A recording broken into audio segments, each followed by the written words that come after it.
اهلا بكم اصدقائي بعد الفاصل الاعلاني. خالد بيبو، يعني كلمتك في نقطه على مستر مانويل، وان اصبحت كانت في كيمياء غريبه، استمرت الكيمياء حتى بعد ما اعتزلت، العلاقه لم تنقطع. ولعل اصدقاء المشاهدين يفتكروا معايا سنه 2008 لما كنا في اليابان، والمؤتمر الصحفي والواقعه اللي عملها بتبين ان انت ليك مكانه في قلبه. يعني ما ينفعش ان حد في مؤتمر صحفي عالمي والدنيا كلها ومراسلين واجانب واحنا قاعدين في المؤتمر الصحفي وفي دوله تانية يقول لهم انا في لعيب كان نفسي يبقى موجود معايا النهارده ويشاور عليك يقول لك قوم اقف وبتاع. لا يعني يعني انت علمت عنده بحاجه معينه، يعني ده حب متبادل، شيء كويس، يعني حاجه بتبين ان انت ليك مكانه عنده. يعني عايز اقول طبعا ان طبعا الاداء طبعا اللي انا عملته معاه كان الحمد لله بشكل كويس جدا. النقطه اللي انا اتكلمت فيها نقطه ان انا لعيب ابتديت افهمه بسرعه، ابتديت ان انا مش هو ما حسش ان انا لعيب من اللعيبه الاغبياء اللي هو لازم هي الكوره ما فيهاش مجاملات. في لعيب بيفضل دايما مصر على رايه، عشان كده بيخسر كتير. فهو حس ان انا ممكن اكون عندي شويه ذكاء، فقدرت افهمه بسرعه. كنت شاف فيا حاجه موهبه كان هو مفتقدها بقاله فتره، فالكلام ده يعني خلاني حبني. الحاجه الثانيه ان انا لعيب يعني بنفذ اللي انا عايز، اللي هو عايزه.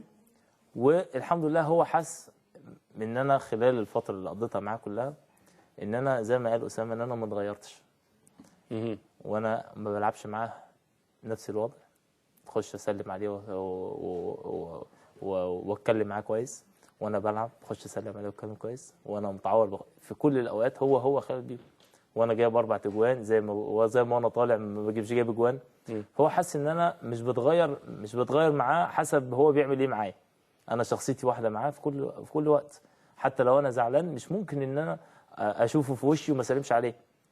كانت بتحصل في لعيبه كانت بتبقى زعلانه معاه ويشوف وشه ما يسلمش. اللي هو بيقول عليهم دلوقتي المقموصين، ده حقيقي المقموصين بيبان. فانا كان خالد بيبو هو خالد بيبو من ساعه ما اتغيرش معاه، فهو فهم ان انت لعيب ذكي وما اتغيرت.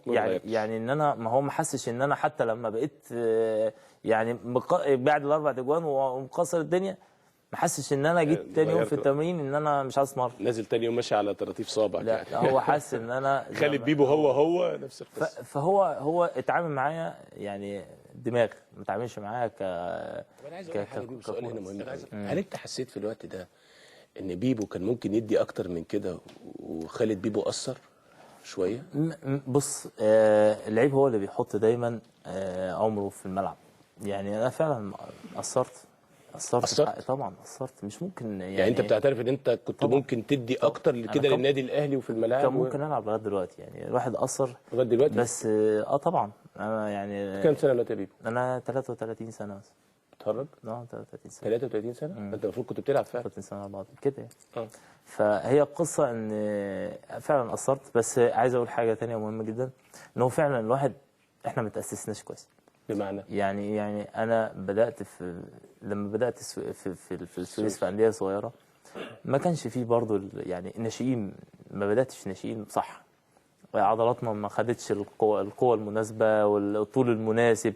الكلام ده كله فعلا اثر علينا. انا بدات اعمل اطالات اول لما طلعت مع الفريق الاول في نادي المنتخب السويس وانا يعني 14 15 سنه. الفتره دي كلها من وانا بلعب من وانا عندي 9 10 سنين. كل الكلام ده ما كنتش مهتم جدا بالتقويات، ما كنتش مهتم جدا بالاطالات. كل الكلام ده طبعا تعبنا، ما تاسسناش كويس بصراحه. بس انت كده متاسس كل في المنصوره ده ولا دي موهبه يا بيبو؟ طبعا موهبه الحمد لله. يعني الراجل واخد الكوره كده ويحطها بالطريقه دي مش عايزه تاسيس، دي عايزه موهبه. طبعا. بس طبعا يعني عشان تبقى قوي تقدر تكمل وتخش في المنافسات وتلعب كل 3 ايام لازم تكون متاسس كويس جدا. لازم تكون عضلاتك اخذها الطول المناسب والقوه المناسبه اللي انت تقدر ده ما خدتوش في الاول. طبعا ده ما خدتوش وما ينفعش تاخده لما تكبر تطلع درجه اولى خلاص. لا الحمل كبير والماتشات كل الكلام ده صعب جدا. انا اقول حاجه مهمه تعليق عن اللقاء. انا يمكن قلتها قبل كده واقولها تاني لان دي حاجه حاجه مهمه جدا والناس كلها لازم تبقى عارفاها، واللي بيلعب دلوقتي لازم يبقى عارفها وما يشيلهاش من قدامه. قولها. لعيب الكوره وهو بيلعب يبقى قدامه ستاره. اللي هي ستاره ايه دي؟ ستاره الجماهير، ستاره النجوميه، وستاره الملعب، وكل الكلام ده. بعد ما بيلعب، بعد بعد ما ما يبطل، الستاره دي بتترفع ويشوف الدنيا على حقيقتها. بيشوف هو عمل ولا ما عملش. يشوف الدنيا على حقيقتها. الكلام ده مش هتحس بيه الا لما بعد ما تبطل. وانا بقول الكلام ده لكل زمايلي اللي جوه في الملعب، لازم تبقوا عارفين ان انتوا في فرصه دلوقتي. يمكن انا سبتها، الناس زمايلي سابوها، انما انتوا لسه موجودين في ارض الملعب. ما تشيلش الستاره بدري، خليها دايما محطوطه.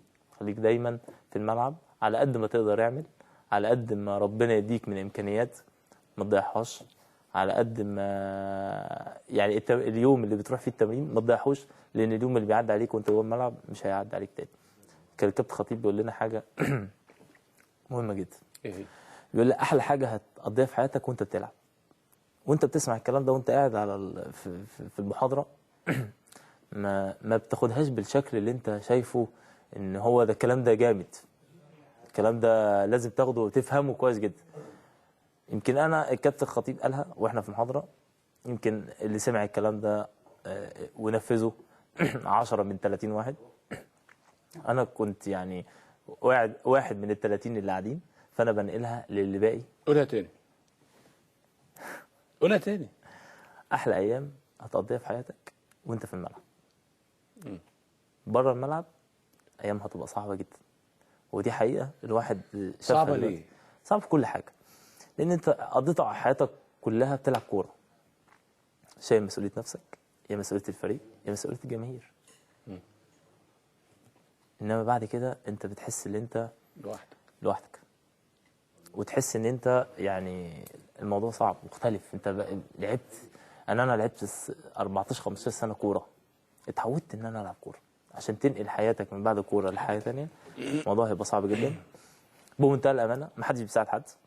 صعب جدا ان انت تلاقي حد مدت لك ايديه بقوه وبيساعدك وبيحطك في المكان اللي هو شايفه مظبوط او الكلام ده، وانت نجم كل الناس بتجري وراك. بعد ما طب انا عايز اسالك سؤال واحد وتجاوبني عليه في 3 ثواني. اتفضل. ايه الحاجه اللي انت قصرت فيها واللي هي سببها انت بدأتش تكمل في النادي الاهلي يا خالد؟ اقول لك انا حاجه مهمه جدا، ان انا كنت بستمتع بس ما كنتش اخدها. كنت تعمل ايه تاني؟ كنت لازم اخدها احتراف اكتر. احتراف اكتر. احنا عندنا مشكله ان كلنا بنفكر في كل حاجه في وقت واحد. ما ينفعش. وده ما ينفعش. لعيب الكوره لازم يبقى لعيب كوره بس لان اي حاجه تانية هتشغلك تاخد من مجهودك، تاخد من اعصابك، هتاخد من تفكيرك، هتاخد من كل حاجه. كوره بمنتهى الامانه ما بتحب الشريك، وما ينفعش يكون ليها شريك، لان لما بيبقى لها شريك بتدوس عليك. وخلي بالك الكوره دايما تحت رجلك، لو طلعت فوق رجلك عمرها ما هتديك تاني، مش هتنزل تاني تحت رجلك، مش تنزل، هتفضل هي فوق رجلك على طول. ولو جت فوق رجلك صعب جدا تنزلها تاني.